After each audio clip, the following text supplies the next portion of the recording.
สบายดีเด้อสบายดีพี่น้อง FC เบอร์สุขุสุคนสู่หมองสู่บอนนะบัว FC ทั้งฝั่งลาวฝั่งไทยและต่างประเทศยินดีต้อนรับเข้าสู่ซ่องสบุญมาบ้านเฮาคือเก่าเด้อพี่น้องเด้อพ่อกันกับสบุญมื้อนี้พี่น้องเวะมาหาทั้งเสาวันที่เราตาบอดนั่นแหละพี่น้องอยู่กับลูก2คนเนาะส่วนผัวเราเสียแล้วพี่น้องหรือว่าตุยแหละเนาะตั้งแต่มื้อวันเสาร์ครบรอบเมื่อวานนี้ว่าซั่นมื้อวันพฤหัสนี่เพิ่นสิเฮ็ดบุญนำว่าซั่นมื้อนี้ทั้งสบุญก็ว่าเมื่อวานนี่สบุญมาหาแล้วเนาะว่าสิซื้อเกิดโบกมาให้ลูกแล้วแต่บ่ฮู้ว่าเราอยู่เที่ยงบ่มื้อนี้คือเดี๋ยวหาบ่เห็นพี่น้องเอ้ยหรือว่าเราเมื่อแล้วบ่คือยังเว้นอยู่เนาะอันนั้นบ่จักน่ะน้อยแม่นบ่เห็นมั้ยแม่นบ่แม่นบ่เด้น่ะมาแล้วเฮ้ยฮะพากันมาแต่ไสอันนี้บ่อีล่ะหยุดกันลูกหยุดกันเอาบ่เกิดโบกนี่สบายดีเด้อสวรรค์เด้อสบายดีพากันมาแต่ไสมาแต่เลาะกับลูกเลาะหยังเลาะป่านี่ฮะโดยเอาไปป้าแม่แล้วไผสิจูงแม่บาดนี้หิมะอีล่ะเจ้าบอกลูกเจ้าให้เพิ่นเวลาแขกคนมาบ่ต้องย้านว่าสิบอกเพิ่นสบายดีนำบอกสอนเพิ่นนบมือแหละจะบุญมาอีกเลยหาจืออยู่บ่จะบุญมาอีกมาหานี่แล้วพุ่นไปทางหน้าไปบ้านแต่ใช้นี่มาจะละป่าไปเลาะหาเฮ็ดบ่แม่จังหวัดท่านเลยโอ้ยเนาะบ่ฮู้ชาฮู้กะมันสิเห็นบ่เฮ็ดบ่มีมันหรอกแข่งแดดแข่งนายไปแล่นป้าช้ำลูกก็เห็นนั่นบอกเพิ่นสอนเพิ่นนำว่าบ่ให้ย่านเห็นเพิ่นมาก็ให้สบายดีว่าสิเวลาเพิ่นว่าสบายดีก็ให้สบายดีว่าสิใช่ล่ะมาแต่เช้าเพิ่นบ่โดยสิมื้อแล้วยังเลาะป่าข่อยว่าเอ้าคือเถียงเป้าว่ะเห็นอยู่ว่าเถียงนี่ลูกไม่ใช่เลยมานี่มานั่งแม่โตบ่เห็นทางได้นี่ลงมาลูกดาวเฮืองใช่เราบ่เห็นได้นี่นี่มาเอาแม่เสียมาเอาแม่แล้วลูกมาเอาแม่เจ้าบ่เห็นหุ่งได้นี่ลูกเรื่อง บ่เอาบ่เกิดโบกนี่ฮะบ่เอาบ่เกิดโบกนี่มาวันนี้มันนี่เป็นโลกอีกเลยฮะเจ้ามาวันนี้มันนี่เป็นโลกอีกมาหานี่แล้วค่ะนี่เนี่ยโอ้ยบ่ได้เกิบงามดอกอันนี้มาคิดดื้อสั่นเด้ออย่าดื้อเด้อลูกเด้อเอาไปโดนเติบแล้วบ่ไปโดนแล้วไปหอดใช้กี่นี่หอดได้บ่น้องนี่ดิน้องเจ้าบ่ชวนลูกไปนะโดยไปหาเลาะหยังชื่อมันเลาะเฮ็ดได้จักดอกบ่ได้กินข้าวกับหยังมานี่บ่มีหยังเท่าที่ดอกเอาเฮ้ยเอาสันนี่ปิ้งหมูกินอยู่แล้วไปชิ้นหมูมาพี่ล่ะไว้มาถูกไว้นกมือสิละลูกเด้อเจ้าบอกลูกเจ้าสบายดีว่าสิ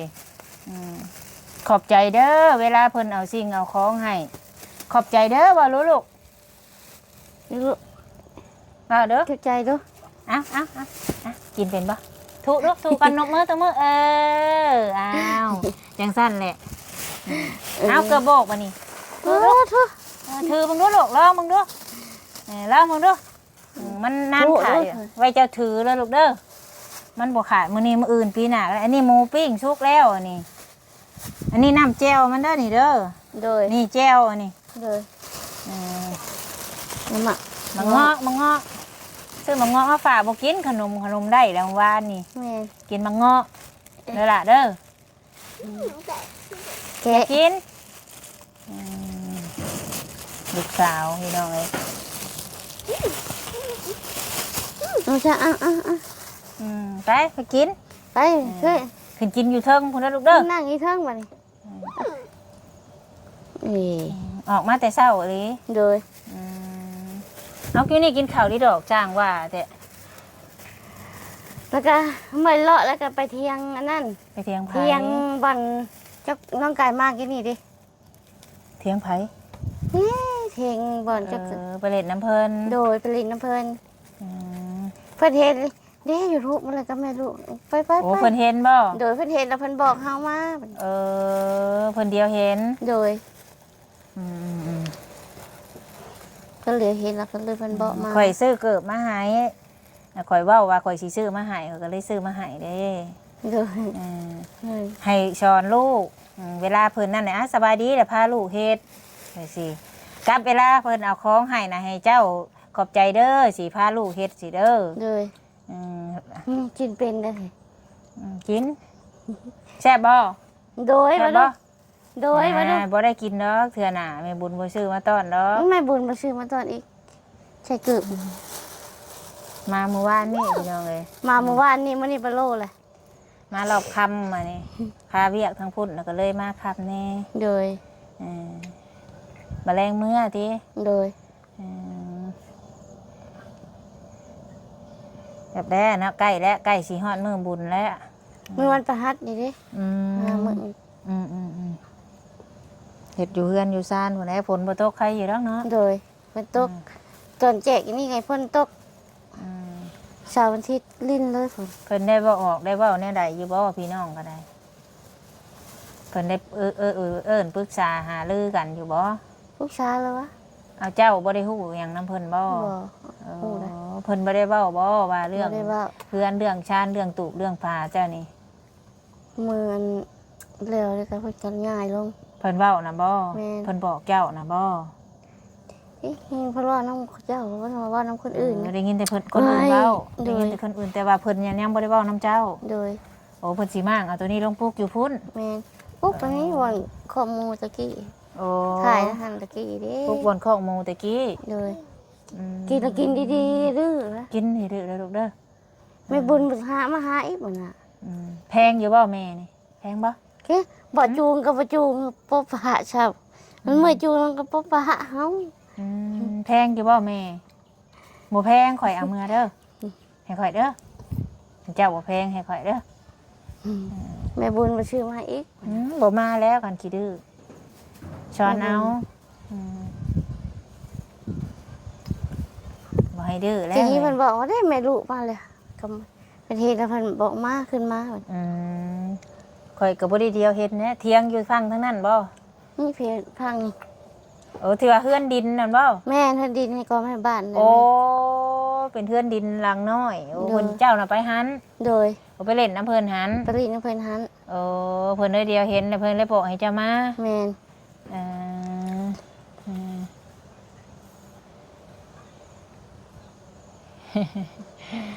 เฮ้ยนะอืม กินแล้วบ่เป็นอยากกินเป็นแล้วเพราะ บ่ได้ให้แม่บ่ได้งอกบ่ได้หยังบ่ บ่ได้ให้ก็มีเห็นพ่อแล้วก็ให้เท่านั้น เออถามอยู่บ่ถามหาพ่ออยู่บ่ ถ้ามีแต่วันพ่อไปนวดเท่านั้น จะบอกนะ มันนี่เป็นหูเองมัน อืม มันเคย เขาเคยมาเอามันเป็นนวดเด้ นวดได้ไรอะนะแล้วเป็นหมอนวดบ่ เป็นหมอนวดคือกัน แล้วเขาจ้างเราสิบ่ โดย เออ แล้วก็เขามาแก่เอาอยู่หน้า คนในบ้านนี้ คนในบ้านเนี่ยรักชามเนี่ย โอ้ช่างว่าแท้ เยกินดีๆนะ นี่นี่นี่ เอาไม้ลูกเอาไม้กองไว้เด้ออืม เขามาแค่ เขาจ้างเนี่ยได้จ้างเรานวด ก็เคยชิปชาไปนี่แหละ มีแต่ว่าพอไปนวด แม่ คันว่าพอนั่นได้ให้บ่ ให้ เออ กินดีๆก็ ยัง หน่ บ่ อย จักหยังเด้ เลย อืมยังบ่จักหยัง พอเลิกกินหลานนี่เราไปให้เด้ กินรถให้เรากินรถพี่เฮาคุยกันพี่ให้เรานั่นของเราเฮา แค่มาบอกมันแล้วมันให้มันมีแต่ว่าพอไปนวดนั่นแหละ อืม เพราะนะบอกนั่นเรามันให้ เป็นอะไร แต่กี้นะผ่าห่มผ่าห้องเจ้านะเจ้าเอาเมื่อพูดว่ามีหลายอันเติบบ่ ตัวน้องชื่อมาให้ก็ยังอ่ะ เออ เพิ่นพาเพิ่นให้เพิ่นเนี่ยเพิ่นนึง โอ้ให้เพิ่นพื้นหนึง เลย เป็นเสื้อเป็นปูอยู่ปูนอนก็มีอยู่บ่ มีเอาให้แล้ว เจ้าก็ให้เพิ่นแล้ว เลย โอ้บัดเจ้าได้มีนอนอยู่บ่ มี โอ้มีจังอันเนี่ยปูนอน มีอันเดียว ผ้าได้ยังจักพื้นเดี๋ยวนี้ นี่แต่พื้นนึงจะ ยังพื้นนึงเจ้าค่อยซื้อให้นะ แมน เอ้าแม่นซะบ่ โดย อืม จองพื้นจองคนละพื้นกับพัว บ่ได้มีผ้าหมอนเด้สามีทั้งหน่วย บ่มีมอนมีหน่วยเดียว ตอนเพิ่นมาช่วยตะกี้บ่ได้มีบ่ซั่น บ่มีแล้วเพิ่นจะขอเพิ่นเอาให้เพิ่น ไผขอ ก็พุ่นเชียร์นี่แหละ โอ้บ่ได้มีดีศาสตร์เด้สามีอยู่บ่ ใช่เท่านี้เลย โอ้ ปู่ ที่เจ้าเอาเมื่อพูดน่ะมีเสื้อนอนอันหนึง เชิญเนาะอันนึงเจอบ่ช่างใจดีบ่แล้วว่าเพิ่นช่วยเด้เพิ่น แต่กระผ้าพื้นหนึง แมน ที่เอาเมื่ออันไว้พูดนั่น แมน เอาเมื่อปูนอนซุมื้อนี่ แมน หมอนจังหน่วย มันช่องหน่วย โอ้ เพิ่นเอาไว้ เบิดเท่านั้น มันก็เท่านั้นได้ เสื้อแพรเจ้าเด้ซะ บ่มีบ่มีก็ยังบ่อยากพอทางผู้ใหญ่ใจดีทางน้องช่วยมานี่บ่มีเสื้อนุ่ง บ่มีเสื้อนุ่ง โดย เสื้อแบบใดก็นุ่งบ่ เสื้อไปได้ก็นุ่งปกติ บ่ติ โดย อันนี้เพิ่นให้ คิดได้เพิ่นให้ เสื้อเก่าเสื้อหยังก็เอาบ่ บ่เป็นหยัง ขอแต่ว่าอันเอามาให้ ก็จะว่าเอามาให้บ่เลยเลอะนะ โอ้ บ่เลิกบ่ได้ฮู้เลิกดอกเลิกบ่เป็นดอก ปกติเห็นหุ่งเนาะ เลย อันนี้ได้สามารถใช้อันนี้ ใช่ เสื้อนุ่งนี่ อืม เขา ไป ให้บ่ ไปน้ำพัวตะกี้เขาเอาให้ โอ้ บ้านโป่ง เขาให้เลยนุ่ง นุ่ง เอ้ยกระบะกระเบาะซะคอยคิด ส่ง ว่า เสื้อ จ้า ก็บ่มีนะเอ้ยเดี๋ยวนี้ฮะ อืม มีแต่ชิ้นนั่นแหละ เป็นส่งเป็นเฉ่งกับบ่ บ่ มี มี นุ่งเด้ โดยบ่ติ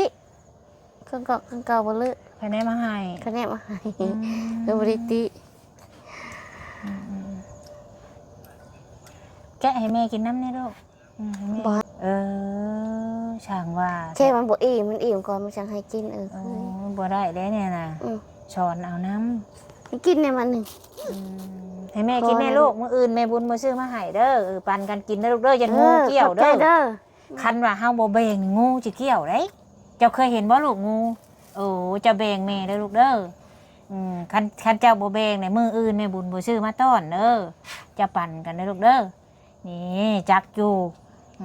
จะแพงแม่ได้ให้แม่กินน้ำเย็นแม่ตายปะเอ้ยเจ้าบ่เบ่งแม่กินเด้อลูกเด้อกองเม่นจับดีลูกบ่ให้ถิ่มสิกองไว้เลยลูกเด้อเด้อโดยลูกเว้าเด้อโดย เป็นอยู่หามันบ่ปาก เจ้าอย่าดื้อเด้อคันเจ้าดื้อแม่บุญบ่มาเด้อลูกเด้ออันนี้พยักหน้าได้เลยโอเคเจ้าก็ได้กินอยู่บ่เป็นกระปุ้นเป็นเพอนี่ เคยได้ไปนั่งกินอยู่ในห้านอยู่บ่ บ่ตะกี้เคยไปน้ำพัว เคยได้กินอยู่ เคยได้กินอยู่ แต่เดี๋ยวนี้น่ะบ่ได้กิน เดี๋ยวนี้บ่ได้กินเดี๋ยวนี้ มีบ่คนขายอยู่ในบ้านนี่ก็ได้ มี หาบ่ได้กิน บ่ได้กินพระทั้งไปทุกชลาพี่ ก เด้ องไว้ลูกกองไว้ก่อนลูกพระทั้งวัดพี่เด้ กินแล้วกองไว้เลยลูกเด้อ นี่นั่งกองไว้นี่ลูก มันสิหกเด้อลูกเด้อ นี่นะคนหูกองไว้นี่ ตั ลู ว ก ใดมีนอนอย่าให้แม่กินนะลูกเด้อ เพื่อนนี่ มันเปื้อนลูกบ่ให้กิน จะลากเก็บเอาแล้วกัน อันนี้เป็นหมูปิ้งมีเจลอันนี้เมื่อกินกับข้าวใช้ติบข้าวจะอีหล่ะ ที่ข้าวบ้านอยู่พุ ไปกินน้ำเพิ่นบ่ บ่จะหมดแค่เอ้ยข้ามแล้วก็เอ้ยมือทั้งนั้นเลยนะ แบบเลาะมือเลย โดย อ๋อ เลาะน้ำมาจับมือเลยไม่มีทางท่านี้เป็นป่า เจ้าจูงแม่จะเด้อลูกเด้อเพลงแม่เด้อฉัน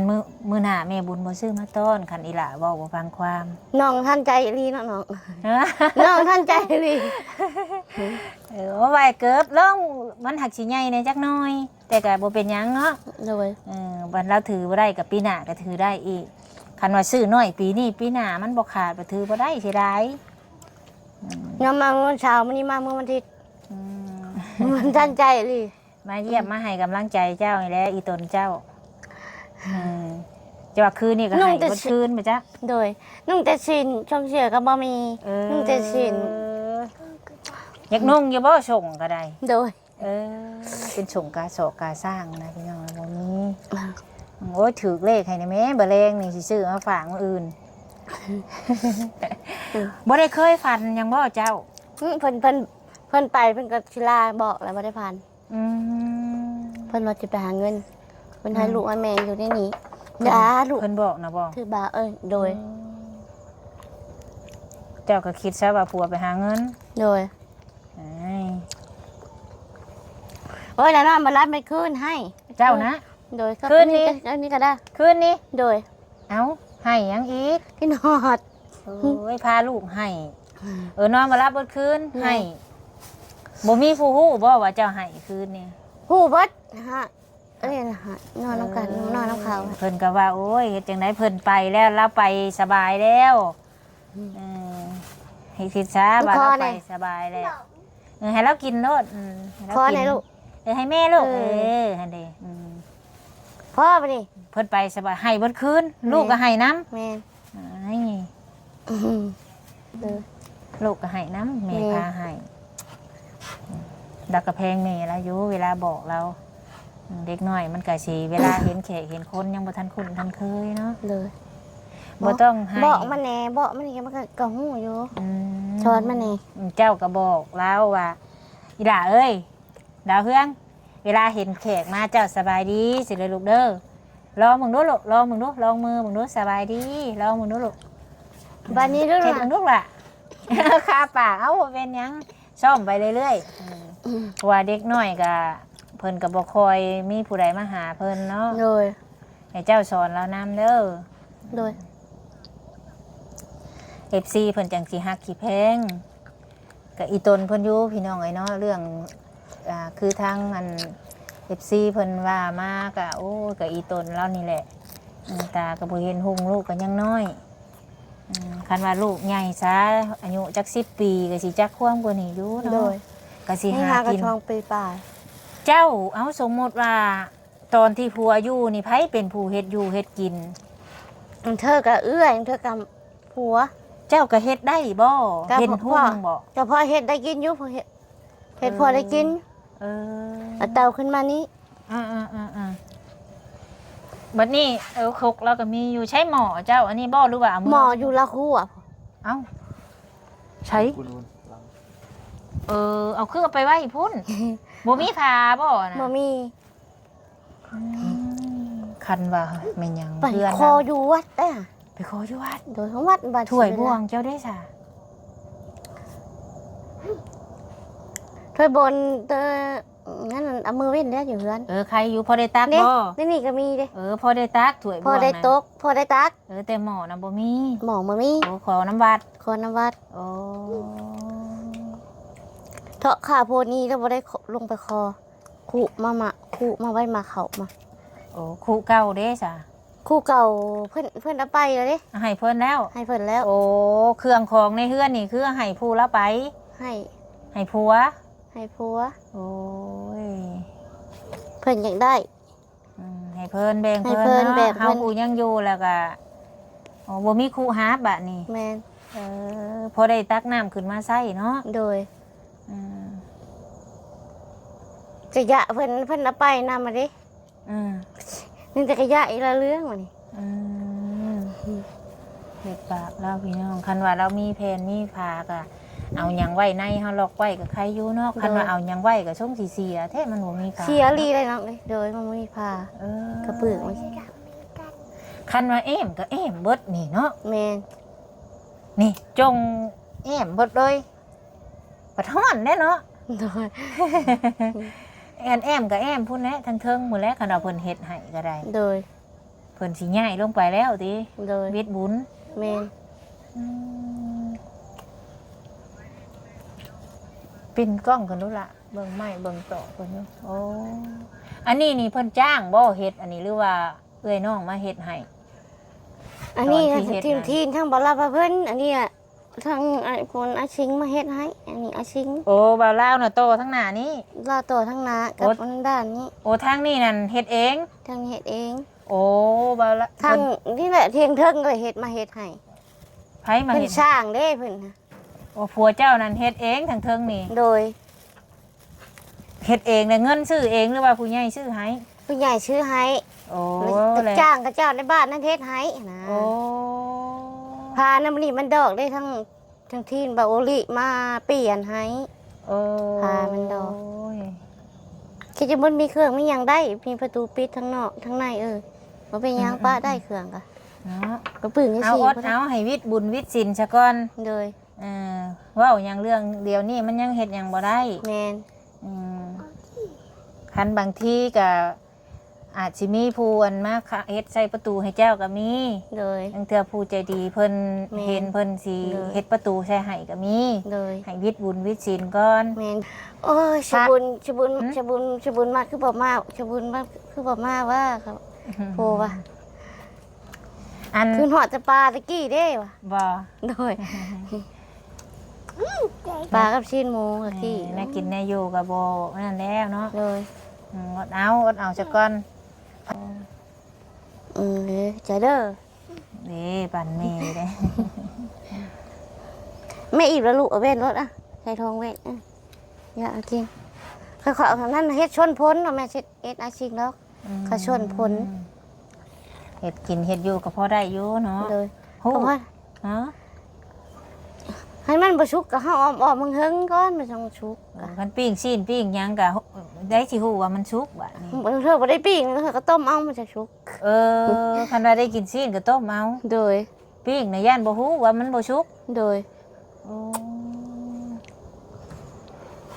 แกงหน่อไม้หน่อตอกเด้สาเหตุเด้สิเห็นหุงเห็นเฮืองอันนี้นะ เทื่อก็ต้มเอาเทื่อก็แกงเอาหน่อไม้หางมมาในกอนั่นน่ะหน่อไม้กอจะพาน้องไปเบิ่งว่านี่ คิดน้ำก๊อกนี่เด้ โดย อดเอาอีกจัก4-5 ปีไปเดียวก็ใหญ่ดอกลูกก็ได้ แม่บุญชื่อให้เด้อย่างฮู้ ไผซื้อให้ลูกไผซื้อให้ แม่บุญชื่อให้ล่ะ ไผซื้อให้เว้าแล้วลูกเว้าเด้อเว้าเป็นเด้อแม่บุญจังสิมาหาเด้อได้ยินบ่ ว่านี่ก็ถามว่าใช่แม่บุญที่ซื้อเกิดมาให้ แน่ซื้อมาให้เลยลองเบิ่งดูจะลองใส่เบิ่งดูลองใส่เบิ่งมันหักสิใหญ่ลื่นตีนนั่นแหละมันจังบ่เจ็บ พอลามากแล้วเวลาเข้ามายากันนี่แม่พอลามาเลยใช่แม่บุญคือประมาอีก ล้าอิ่มแล้วบาดนี่ล้างมือเด้อลูกเด้อกินแล้วแล้วล้างมือจังบ่แสบเด้อเด็กน้อยมันก็บ่ได้กินเนาะ เลย กินแต่ขนมไหลนะเป็นวัดเป็นไอก็เลยว่าซื้อมาเงาะดอกใบฟ้าว่าก็ซื้อเกิบกับซื้อแนวกินนี้มาให้นี่ แม่ ซีนหมูเพิ่นปิ้งใหม่ๆได้ ไม่ ยัง ชื่อ หอดอยู่นี่ ไม่ชื่อให้ใช้ทหารจะได้ อยู่เชนู อ ซื้อห่านเชนูหุ่นเมื่อกินแรง เลย ใครเราลูกเจ้ากินหยังก็กินง่ายบ่ ง่ายอยู่ เออ ไม่ได้เลิกเลยมา แม่พากินหยังกินน้ แม่พากินน้ ำทงน้อยๆนี่เป็นทงแก้วจ้ำเด้อ ำเลย ยันว่าทงย่างหั่นดอกบ่ได้นอนเบิดคืนแล้วว่าให้สินฮอดผัวลูกก็ให้น้ำอีก แม่ บ่ได้นอนเลยนี่ นอนในนึงหาโมงกันลูก โอ้ยเนาะเราไปสบายแล้วคิดซะว่าเราไปหาเงินคือจะว่าอะไร แม่คิดจะเราจะไปหาเงินมาให้วะ เออ คิดไปซะจะบุญเอ้ย เอ้ยคิดไปนี่แหละเฮ็ดจังได้ฉันคนเฮามันก็จังซี่แล้วมีครบก็มีจากนั่นแหละคือเพิ่นว่าอะไรบ่จากเป็นก็จากตุ้ยสิแล้วแต่ละคนก็สิคือกันเบิดทุกคนมีแต่ว่าไผไปก่อนไปหลังไผเพิ่นไปก่อนก็ถือว่าเพิ่นไปสบายแหละก็วิทย์กรรมวิทย์เวรเพิ่น เลย ให้ว่าอีหล่าเจ้าคืนนี่ให้หยังยั่วแม่เด้อคันแม่ให้เด้อ แล้วก็ได้อยู่สอนแล้วไปได้ได้เยอะ ใหญ่ได้2 ปีปลายก็ใหญ่เลย แม่ แม่นบ่โจบ่จืออายุลูกบ่จัก ว่าก็ช่องปีอะไรช่องปี แล้วเกิดเดือนหยังนี่ เกิดเดือนหนึ่ง เกิดเดือนหนึ่ง โดย คันฮอดเดือนหนึงอีกวันนี้เจ้า3 ปีบ่จัก 3 ปีเกิดเดือนหนึ่ง เกิดปีช่วงปีใหม่เนาะ แม่ปีใหม่จะกด พอดีฮอดอีกวันนี้แม่น3 ปี โดย ช่วงนี้น่ะ2 ปีปลาย โดย ถือบ้างเด้อลูก วันที่วันเดือนหนึ่งคือวันศุกร์ วันที่วันศุกร์ เลย วันที่หยังจืออยู่บ่ยังมีอยู่บ่ใบที่หมอเพิ่นให้ใบเกิดใบหยังเรา เกิดไหมฮะ แม่น มี ไผเก็บเมียนให้จ้ะ เอื้อยเองเลย เจ้าเอาเมียนใช้ใบเพื่อนพี่น้องกันบ่ ลูกกระตายนะลูกกระเช้าได้ต้องชื่อมาให้แล้ว เออ ตากเครื่องถ่ายเหรอ เออ งามบ่ อย่าแต่มันใหญ่ๆก็อย่ามันครึ่งไว้ถืออะ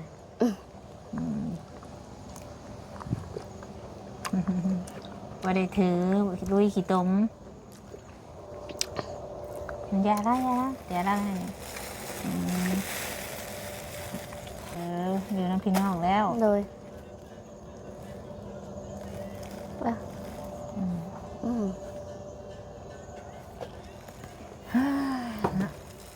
คือเพิ่นเว้าแล้วพี่น้องเอ้ย ยังดีที่ว่ายังมีลูกผู้หนึง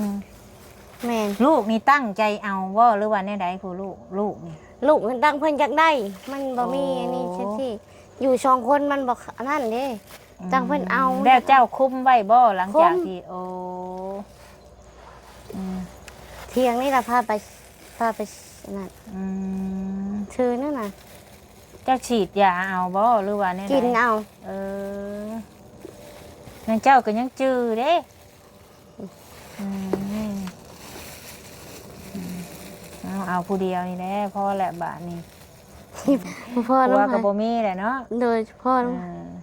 เบิ่งได้อยู่ให้อยู่หน้ากับลูกสองคนก็คือย่านได้ก็ คือย่าน อืม กาห้องนี่กาห้องกินนี่ก็ก็ยังย่านน่ะปกไปเถอะ คือบ่พากันอยู่บ้านพุ่นบ่อยู่ติคือหมู่หลายอยู่ อยู่บ้านก็มันมีคนอันนี้ก็ชะบุญเอามาเฮือนดีกว่า เออ เขาอยู่บ้านเขายากเด้เข้าบ่ได้เดิ แค่มีเฮือนใหญ่เขาบอกนั่นเขาบอก เพิ่นบ่ทายที่อยู่เฮือนใหญ่เพิ่นมีเฮือนใหญ่เฮือนใหญ่ก็จะสองหลัง เพื่อนเพิ่นพี่น้องมันมีสองหลัง แม่น เออ หลังหนึงหลังเตอเพิ่นเตอเพิ่นเอ้ยเตอน้องเตอเพิ่นเชียร์นี่เด้เอ้ยเพิ่นอยู่ไทยเดิ อืม ป้าหาอยู่ไทย อืม เมืองบุญนี่ก็มาแล้วแจกน้องเพิ่น อืมเอื้อยแล้วแท้ๆบ่อยู่ไท เอ้ย ย ลาวแท้ๆแล้ว ผัวเจ้าน่ะมีแต่แล้วกับเอื้อย โดย เออ พ่อแม่เพิ่นก็ตายได้เพิ่นก็ แม่นพี่น้องร่วมกันนี่ท้องเดียวกันนี่ ท้องเดียวกันอยู่แหละ โอ้บัดนี้อันผู้เอื้อยเด้จ้ะแล้วก็มีหน้าคือกันบ่ ก็ได้นาเอื้อยก็ให้น้อง อันนี้ ปันให้น้อง อันนี้ โดย ให้น้องแล้ว ให้น้องแล้ว บัดเล่าได้จ้ะ บ่มีเพิ่นอยู่ไทยเลย โอ้เพิ่นมีผัวคนไทย โดย โอ้ หลานนี่ใหญ่ก็เพิ่นก็ให้หลานเลย เพิ่นว่าบ่ โดย โอ้อืม แค่มีแค่เพิ่นใหญ่ใจดีมันปลุกก็ได้บ่เป็นหยังปลุกก็ได้เตือน เพิ่นว่านะบ่ แม่น โอ้ หาเอื้อยนี่เอิ้นเอื้อยไอ้ชิงนะป้าเอิ้น อืมแนวมันแนว แม่ อ้ายเอื้อยผัว โดย โอ้เล่านั่นมีเอื้อยผู้หนึงแต่ไปมีผัวอยู่ไทย แม่น โอ้เลยหน้าตัวนี้ได้ให้น้องชาย แม่น เป็นชื่อน้อง โดย โอ้ แคมอันละลานอันนี้เพิ่นลานเพิ่นลานนี่ใหญ่ก็เพิ่นให้ลานเลยปลุกก็ได้บ่เป็นหยังนะ อืมอืม โดย อืมแล้วมีพี่น้องกันอยู่สองคนพี่น้องเลยตะกี้ว่าผัวเจ้าน่ะบ่มีไผนะมีแต่โตเล่าผู้เดียวนะ แม่น โอ้เนาะก็ยังมีพอได้ลูกผู้หนึงพอได้นั่งสืบมนต์ โดย เจ้าก็บ่ได้ทางบ้านทางช่องเจ้าก็บ่ได้สืบบ่ได้ถามหยังเลย หมอ ติ บ่ได้สืบบ่ได้หยังสมอย ตอนเพิ่นเอาเจ้าไปอยู่ศูนย์น่ะเจ้าช้ำได้อะน่ะ ช้ จำบ่ลูกเจ้านี่หรือว่ากลัว ำช้ำลูกคันนี้นิดหน่อยนึงนะเขาว่านิดหน่อยนึง เจ้าน่ะยังบ่เห็นช้ำหน้าพ่อแม่น่ะ ยังบ่เห็นช้ำ บ่จื้อช้ำ บ่ชื่อช้ เพิ่นเอาไปปะแม่พุ่น ำเพิ่นเอาไปเป็นพุ่น ไปศูนย์น่ะเลี้ยงเจ้ามา แม่น แล้วไปพ่อกันกับผัว แม่น ไปอยู่ศูนย์จักปีจังได้พ่อกันกับบ่สิ่งนี่ เฮ็ดปีกว่า พ่อกัน โดย ก็เลยมักกัน แม่นแล้วก็มาวัดศิวิไล ไปชวนมาศรีวิไลก็มาเพิ่น ชวนมาอยู่พี่ โดย แล้วก็ผู้อันเอ้ยน้องพุ่นเพิ่นก็บ่ฮู้เลย บ่ฮู้เลย เพราะว่าเพิ่นก็แต่เอาไปฝากเพิ่นก็บ่ได้ไปหาเจ้าบ่ บ่ เออ กินดีๆกว่า เอา เพิ่นเอาไป ลูกเอาไป ฝากเมียนเลยก็บ่ได้ไปใกล้เลยสั่นแล้วก็บ่ฮู้ข่าวๆเลย โดย อืมตอนเพิ่นไปฝากนะเจ้าอันมีพ่อแม่เจ้าก็ยังบ่ตอนนั้น บ่ฮู้เขาบ่ได้บอก โอ้เขาบ่ได้บอก คนมาส่งค่ะเขาบ่ได้บอกเขาเจ้าบ่บอกเขาเจ้านี่บ่บอกเฮา แบบเอาไปปะไปรถ สิปาไปโลด แล้วก็ซุมผู้อยู่หันเลยเพิ่นเลี้ยงเอา แม่น โอ้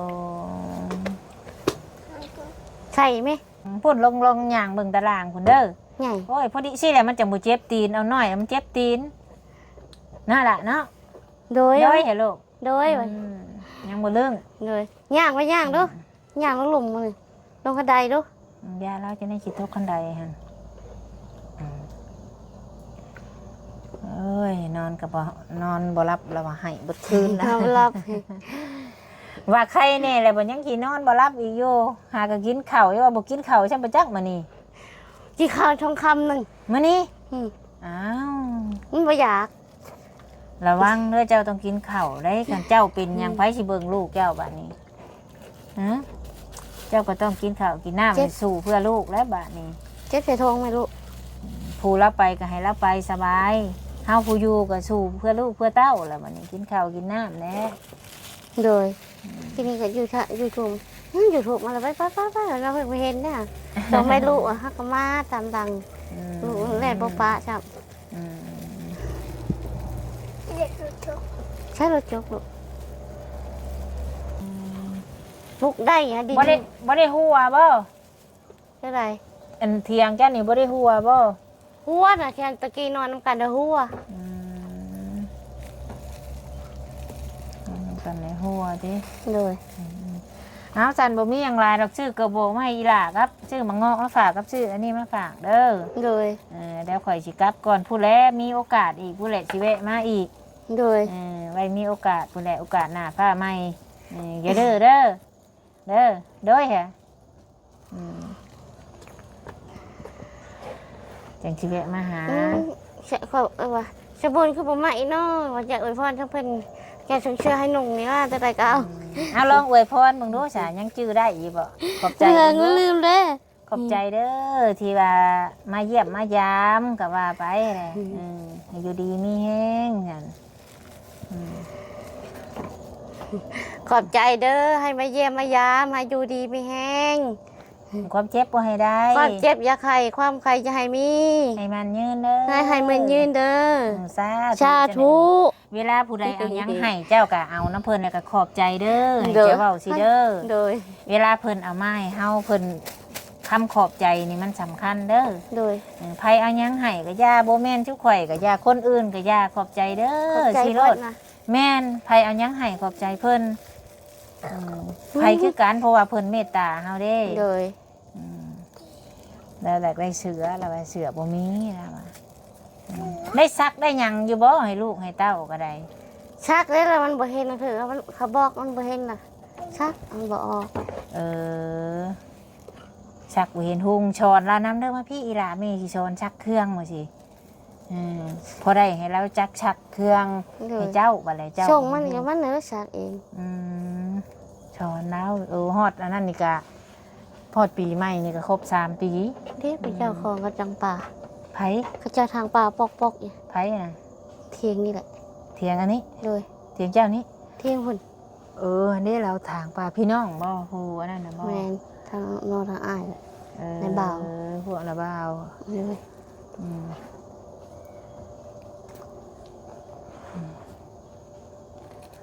น้องพ่อละบ่ บ่นะน้องพ่อแม่เขาเชียร์ละไอเชนกะ แล้วยันว่าพี่น้องของพ่อบ่หรือว่าน้อง น้ ข อ อง ง ของ แม่ ในน้ำบาวน้ำบาวน้ำไผ่เบิด อืมไปสั่นๆข่อยสิกลับแล้วเด้อบัดนี้เด้อมื้อหน้าก่อนจังสิแวะมาใหม่มื้อนี้มื้อก่อน โดย ให้ น้อง อยู่ มาทางใดน้องมาทางไกลอ่ะ มาทางเก่านี่แหละย่างมาทางเก่า บ่ แหละ น้องมาแต่นั้นนะ พูดแล้วทางพุ่นทางเชโนพุ่น เออน้องอยู่ฮะฉันอิ่มบ่ลูก เด็กหน่อยบ่ได้กินได้กินเนาะ โดยเพิ่งจะพ่อมาใหม่เท่านึง บะแรงจะนอนไห้อีกแล้วบะแรงนี่ผัวกับโบมาเข่าฟันเด้ โดย อีหล่ะมือได้เพิ่นว่าเพิ่นเห็นพอเพิ่นน่ะ มือวันชิ้น เอามือวันศิล โดย เออ วันชิ้นดาบนี่วัน เพิ่ ชิ้ น น ว่าเพิ่นเห็นอยู่ไส นี่มันนอนอยู่นี่ ว่าพ่อเฮานอนอยู่นี่เพิ่นว่าบ่ มืดบอลพอหันนั่งนี่กับแม่แค่กันโดนนะ เออ โดนอู่ พ่อเฮานอนอยู่อู่เพิ่นน่ะ บ่นอนอยู่ศาสตร์ เออ อยู่ศาสตร์นอนกลางเฮือนเลยนะ เว้ามามังนาวแตกไปก่อน ฮะว่าง เออ อันน่ะหีบไปขึ้นไปตั้งอยู่เทิงยังนั่งน้ำพุยังแจง อืม นั่งเผานี่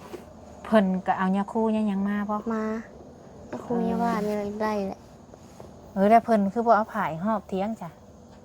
หอบไปดิ หอบแล้วบ่ ชายอันนั้นดิ ใส่ซินเพิ่นหอบไปดิ เลย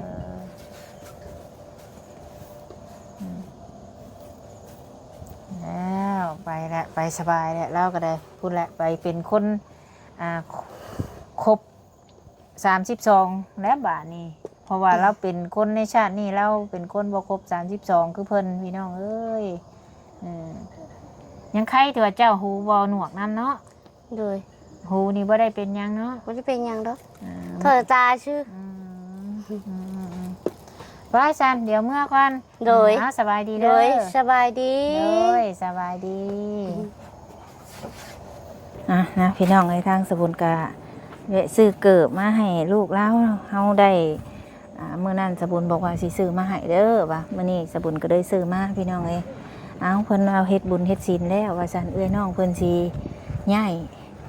ตูบน้อยนี่ลงไหว่าซั่นด้วยเทียงนั่นแหละพี่น้องเทียงก็แม่นเฮือนก็แม่นว่าเราบ่มีเฮือนบ่มีซ่านเนาะยังดีที่ว่าเรามีให้หน้าตาก้าพี่น้องเอ้ยให้หน้าเป็นได้รักเพิ่นอันนี้เพราะรักเพิ่นนี่นี่แหละอันนี้หมอเราก็ได้เราบอกว่าหมอเราอันอยู่หัวนี่เป็นนี่หมอเก่งว่ามีอย่างนะพี่น้องเอ้ยอันนี้เฮ็ดบาปเราเนาะจังใดกันสำหรับคลิปนี้ก็ขอบคุณขอส้มคอยติดตามแล้วก็ให้กำลังใจเนาะสบุญก็ขอบคุณในไลน์ FC เพิ่นก็ให้ความสนใจมากหลายพี่น้องว่าพี่น้องเอ้ยเพิ่นว่าช่วยเหลือคนแบบนี้แล้วสบุญเลยเพิ่นว่าสบุญก็เลยว่าสบุญก็ซื้อ